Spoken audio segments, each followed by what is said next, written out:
अस्सलाम वालेकुम जी, welcome Hadi bone today. उम्मीद करता हूँ आप सब खैरियत से होंगे। तो प्यारे बहन भाइयों, आज जो आपकी खिदमत में आपका भाई एक प्यारी खूबसूरत सोच के साथ हाजिर हुआ है, उस सोच को आप भी सोचिएगा और मेरे साथ अग्री कीजिएगा, क्योंकि आज की सोच जो है वो बड़ी मज़ेदार है। आपका जो आज का जो टॉपिक है वो आपके बच्चों के लिए, मतलब कि हमारी उम्मत मुसलमा जो न्यू जनरेशन है उनके लिए है। तो दीन इस्लाम को हम किस तरह अपने बच्चों में जो है वो इंटरेस्ट डेवलप कर सकते हैं, थोड़ी सी हमें मेहनत की ज़रूरत है। तो देखिए, हमारे बच्चे अक्सर आपने देखा होगा कि टीवी पे कार्टून्स वगैरह को कितने शौक से देखते हैं। किसी के पावर है, कुछ ऐसे है, मतलब वो मतलब दिखा रहे होते हैं कि कलरफुली जो है कोई शुआ निकल रही है जी, ये ताकत है, वो जल रहा है, वो उड़ रहा है, इस तरह से।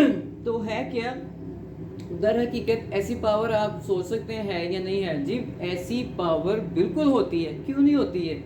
देखें, जब हम अल्लाह ताला की पाकलाम पढ़ते हैं, हम इस दुनिया में आए हैं शैतान के साथ मुकाबला करने। हमने उसको शिकस्त दे के फतेह करनी है, किस तरह? अपने रब का नाम रोशन करके। दूसरा जो अल्लाह ताला ने हमें कुरान मजीद की खूबसूरत किताब दी है, वो हमें एक दूसरे को पढ़ के समझाना है, तबलीग करनी है, जितना भी हो सके। नॉन मुस्लिम हैं या जो मुस्लिम हैं उनका ईमान ताज़ा करना, नॉन मुस्लिमों को बताना कि हमारा अल्लाह एक है। तो आता हूँ उस तरफ जैसे जहाँ से बात हमने शुरू की। तो प्यारे बहन भाइयों, देखिए हमारे बच्चों में हम किस तरह इंटरेस्ट डेवलप कर सकते हैं। देखिए ना, वो क्या कहते हैं, विलन विलन तो एक ही है ना हमारे मुसलमानों की ज़िंदगी में, शैतान मरदूद। अल्लाह ताला ने जब कह दिया कुरान में कि शैतान तुम्हारा खुला दुश्मन है, तो तुम्हें उससे बचना है। तो हमें उससे कैसे बचना है? देखें, इमेजिनरी होता क्या है कि जब हम अल्लाह ताला की पाकलाम पढ़ते हैं, जैसे हम अल्लाह ताला की तारीफ़ करते हैं, उससे बर्दाश्त नहीं होता, वो भाग जाता है, जल जाता है, मरदूद दफ़ा दूर हो जाता है।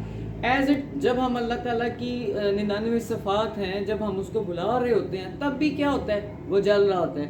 आप अपने अल्लाह ताला को जिस तरह की मदद के लिए बुलाते हो, तू राहिम है, तू रहीम है, तू प्यार करने वाला है, तू लुत्फ़अंदोज़ होने वाला है, तू लुत्फ़अंदोज़ करने वाला है, इस तरह से जिस जिस भी उसके सिफ़ात से आप अपने रब को बुलाते हैं, जिस तरह से उसकी ताकत आप मांगते हो, यकीन करो मिलती है। तो उस ताकत को जो आप बुलाते हो वो तो नूर है ना। हमें तो यही पता है ना कि नूर है, जो अल्लाह की पाकलाम में, ये भी नूर है, ठीक है। जो हम लोग पढ़ते हैं, नूरानियत किसको बोलते हैं? इसी चीज़ को ना, कि हमारे रब की तरफ से भेजा हुआ हिदायत वाला नूर जो हमें पढ़ के अंधेरों से उजालों की तरफ लेके जाता है। तो प्यारे दोस्तों, अगर हम अपने बच्चों में ये शऊर पैदा करें कि आपने जो है ला हौला वाला कुव्वत पढ़नी है, तीसरा कलमा नॉर्मली हम अपने बच्चों को सिखाएं, और साथ जो है हदीस भी बताएं कि आप सल्लल्लाहु अलैहि वसल्लम ने जैसे कि फरमाया है कि 99 बीमारियों की शफा है, जिसमें सबसे कम है वो है दुख, रंजो गम, तकलीफ़, बर्दाश्त, इस तरह से करके है। तो देखिए ना, सबसे 99 में सबसे छोटा दर्जा ये है। तो बाकी ज़िंदगी की मुश्किलात का तो हमें अंदाज़ा भी नहीं है। तो अपने बच्चों को बताएं ना कि आप पढ़ो ना या कुहार, ठीक है। तो क्या है कि मतलब वो आपके साथ कोई बुराई है, कुछ भी है, तो उसके क्या होगा? अल्लाह ताला को उस पर कहर नाजिल होगा।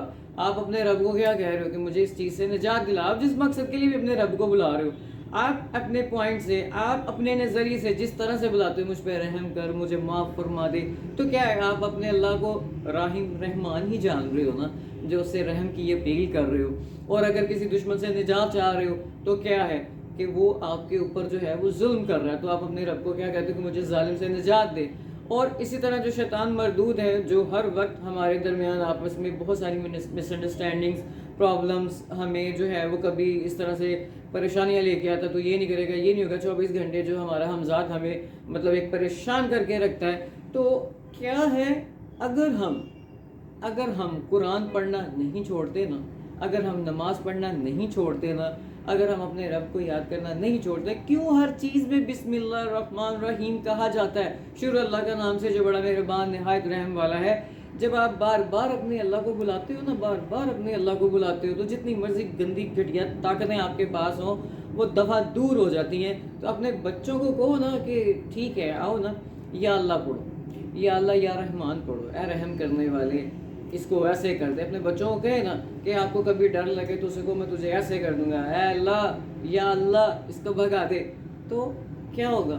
एक छोटा सा बच्चा, मासूम फरिश्ता सा, अपने बच्चों को बताएं, अपने बच्चों को इस तरह की अट्रैक्शन की तरफ लेके आए कि आप या अल्लाह बुलाते हो तो इस तरह की रेजेस जो हैं निकलती हैं। तो क्या होता है? शैतान मरदूद नज़र नहीं आता, लेकिन वो بھاگ جاتا ہے. آپ جب بڑے ہوگے تو آپ کو پتہ لگے گا. ڈیفینیٹلی جب بچہ بڑا ہو جاتا ہے تو پھر اتنی تو وہ سینس ڈیولپ کر چکا ہوتا ہے نا ہر چیز اچھائی برائی کی. تو اپنے بچوں کو گرو اپ اس طرح سے کریں, اپنے بچوں میں دین اسلام کا شعور جو ہے وہ اس طرح سے لے کے آئیں. دیکھیں میں جس طرح کوشش کرتا ہوں کہ میرے اللہ تعالیٰ نے جو مجھے خوبصورت احساس محسوسات اور جن الفاظوں سے نوازا ہے, میں بخوبی اپنے تمام امت مسلمہ بہن بھائیوں کو زیادہ سے زیادہ عطا کر سکوں, کیونکہ سانس کا پتہ نہیں کب ختم ہو جائے, اور یہی خوف رہتا ہے کہ اللہ کہیں یہ سوال نہ کر لے کہ تیرے علم میں یہ بات تھی, تجھے یہ لگا تھا کہ یہ اچھا ہے, تو نے اپنے مسلمان بہن بھائیوں کو کیوں نہیں بتایا. تو آپ بھی اپنا فریضہ انجام دیجیے, اور خوبصورت احساس کے ساتھ اور خوبصورت اختتام کے ساتھ لا الہ الا اللہ محمد رسول اللہ. پھر ملیں گے انشاءاللہ تعالیٰ بہت پیارے خوبصورت احساس کے ساتھ. تب تک کے لیے اجازت دیجیے گا. عبدالہادی, السلام علیکم.